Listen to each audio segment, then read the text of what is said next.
Why do low-skilled workers from South and Southeast Asia embark on a costly and risky journey to high-income countries? One possible answer: to gain the initial capital needed to start their own business.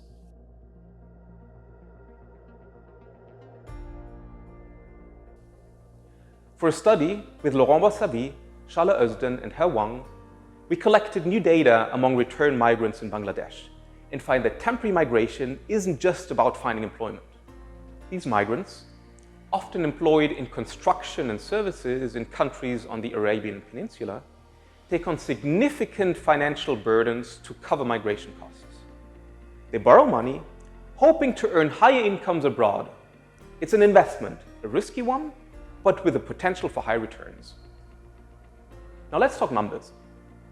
Bangladesh is one of the main countries of origin of international migrants, with an estimated 7.8 million Bangladeshis abroad.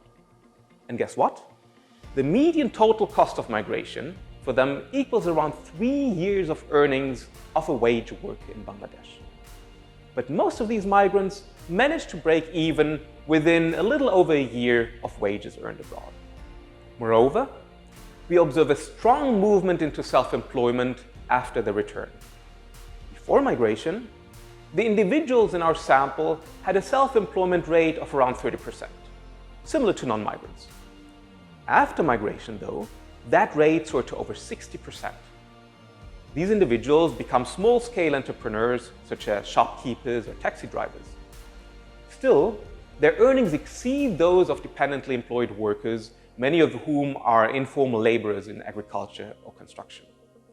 But why are workers able to borrow money to fund their migration, but not for self-employment activities? Like in many poor countries, credit access for entrepreneurship by low-skilled Bangladeshis is very limited and comes with high interest rates.